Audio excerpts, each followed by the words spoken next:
Hey guys, welcome back.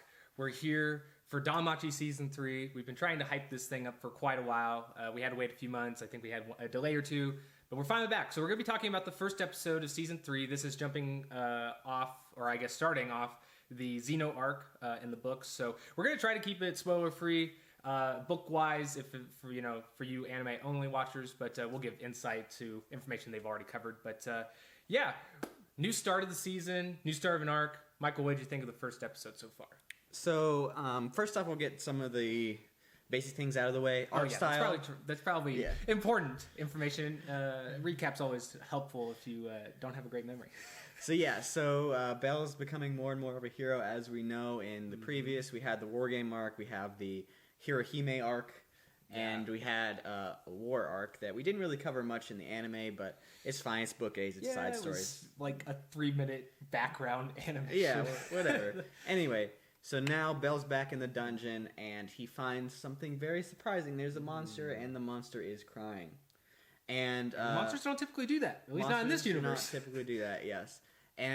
But before we get into too much of the plot, just wanted to say, voice acting, really good quality so far, and the art style, especially with the new character that's introduced, very, very good animation and just art style in general so far. I really like the voice actress they got for this new character, which we did get the name drop, so we will say that here. We have Ween, which we pronounced correctly. Yeah, that was a shot in the dark. I was like, using my typical American English brain, I was like, yeah, that's how I would say that. And then so far, we get confirmed. It was not a Hirohime incident. But, so we have Ween introduced, and we see her interacting with the Familia, I would say pretty much all of the episode. There is obviously some, insights or just little snippets of, other people in Orario, kind of setting up kind of this mystery of a talking monster. But for the most part, I guess you get the introduction of this character in the dungeon, as well as interactions with them and kind of the other Familia members' thoughts on this situation, what this might mean going forward, trying to figure out a game plan, really. Which I think is in line with the books pretty well. I think me and Michael didn't really have any issues with the bulk of the episode. The only gripe that I really had starting off was it felt like this was like the second episode, or like we missed 5 minutes or something of that nature. And I was like, ooh, that's not great, because I don't ever like things to be choppy like that, especially at the beginning. But thankfully, it was really just small exposition that we didn't really need anyway, because we kind of got hints of it at the teaser at the end of the season 2. So for the most part, I think the adaptation of the material was really well. And I did really like them showcasing a lot of the individual characters' mindset and thoughts about Ween and, what potentially this might mean for the Familia. So Josh kind of talked about it already, but there's great character development. Actually, before we started watching, Josh was like, I'm going to be disappointed if there's no character development in this episode. And they definitely did show how amazingly they've created this Familia. Now everyone has their own opinion and perspective on the monster girl that is now a part of their Familia, or maybe there for a little bit. So that was really great to see all the characters that we know and love expressing different opinions and then kind of having a discussion. And then we also got to see how close the Familia has become. In the episode, there's one scene where you get to see, what everyone feels about Belle. And we also get to see kind of a new side of Belle. He's always kind of been a hero, but if you watch our... this won't be a spoiler because I won't get into specifics. If you watch our book reviews, we talk about how in this arc, I think Belle really becomes the hero that we all aspire to be of this world.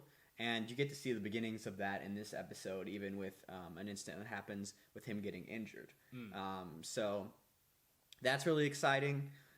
We don't get to see much of the other characters that are super involved in this arc. The ending, which I think may be the opening that they show at the end. Right. We get to see more characters. Specifically, we get to see one Alito-type character. And we get to see others that are going to be involved in the arc. So I'm excited to see what they do with the opening next week. And so far, I'm happy with how everyone is designed. I love that... they show that which, a lot of animes do this, but I just love how, for anime only watchers is probably super jarring for like the rest of the show, because the opening, I don't want to say you can, like, if you don't know anything about the show, you're not gonna be spoiled, but obviously you're gonna see some things that you're like, whoa, what the heck's going on? So yeah, it's really, I think for people that read the books, it's definitely one that gets you a little bit emotional. I think Danmachi, at least from season 2 onward, because that's when I started reading the books, was after season 1. It's one of the few shows or animes that I watch that I do find myself being like, oh. You do get emotional when you see characters. You get emotional, you get nostalgic for it. So that's really cool to see those and the potential things. The only thing else that I will say that was nice is that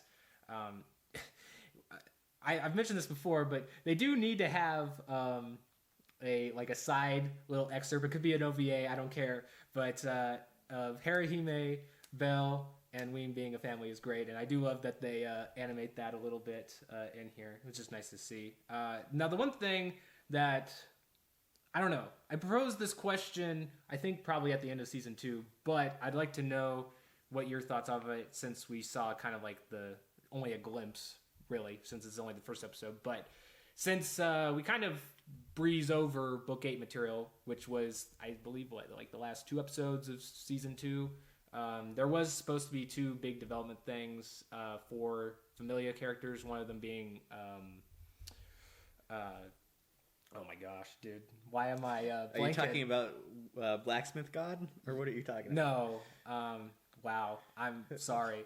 It's all gone. Wealth? Yes, thank you. Fuck. Yeah, Wealth has an important thing that we kind of breeze over. I don't think they really touch about it at all in the anime. And although in the first season, it might be a little just conjoined, because it's been a while since I've watched the first season over, but I feel like they did set up that inner conflict of Wealth and his magic stuff. And we are going to see a use of it in this arc, in this season. So that's why I'm just wondering, do you think if it's... Is it going to fall flat a little bit because we didn't get the previous thing, or do you think it's just going to need to have a little bit extra time to build up to that? Yeah, you may have to have an exposition scene like in 1 or 2 episodes to kind of get some of that foundation there that most people have probably forgot if you're anime-only watchers. Yeah. But, yeah, there's not much more to say. Just really liked the first episode. I am looking forward to seeing the opening in the traditional sense in the next episode, having it at the beginning, because I think that's going to build hype a lot. Going forward, though, next episode, I don't know, because they did a really good job of getting through a lot of the setup work, and I think they did it in a way that, impacts the viewer in a good way. So I don't know if we need more of that, but I would imagine if in the next episode we probably are going to see a bit more of Hermes Familia working... on their secret project. Yeah, they got a mission straight from the Guild God, which we got a glimpse of. I think everybody knew that. But yeah, more of that probably. I don't know how much we'll see on the Bell side of things, but I would imagine maybe an introduction to a shadowy figure is in the next episode. Hard to say with the pacing that they change up in the show, but that would be probably my prediction on the next one. Yeah, I'm not sure. I'm just along for the ride. Obviously, I've read the source material, but I want to see how they adapt this next episode and see what happens. Hopefully, they keep this pace so it's nice and not too fast. Like we had some moments in season 2 where I thought it was a little bit too fast, but we'll see where that goes. And additionally, for anime only watchers and for those who have strong opinions about Eyes, I'm excited for how you all are going to react to the arc of Eyes and Hermes in this volume and in this season. Yes, because in many ways there's multiple villains in this season. So yes. That's probably because we've had antagonists, but there's some villainous characters, and they're probably the best antagonist as far as just a pure villain and like having motivations is in this arc as well. So. Hopefully, we'll be excited to see that, and we'll see how dark it does get. It may have a couple more dark scenes in the crossing next couple my fingers. episodes. There is, for all you book readers out there, though, leave you in this little glimpse that because we were thinking it too. It's like for every adorable and cute moment with Ween you see in this, just think of the one moment in the future. Yeah, but yeah, I'm gonna cry. But anyway, yes, that's been episode 1. We're excited for episode 2, and this should be if all things work out and we survive, a week-by-week series. So check it out, and we're excited for it to come. If you have any more suggestions about an episode-by-episode, now's the time. We're watching other shows, but obviously this is going to be our priority. So yep, and hopefully we'll get them out by latest Saturdays, which would be a day late, but busy day schedule. late, hopefully not $1 short because we're not making any money. Yeah, but true. anyway, we'll see you all next week with another episode, and hopefully we'll be as excited. And I can't wait. Later, Addicts. Peace.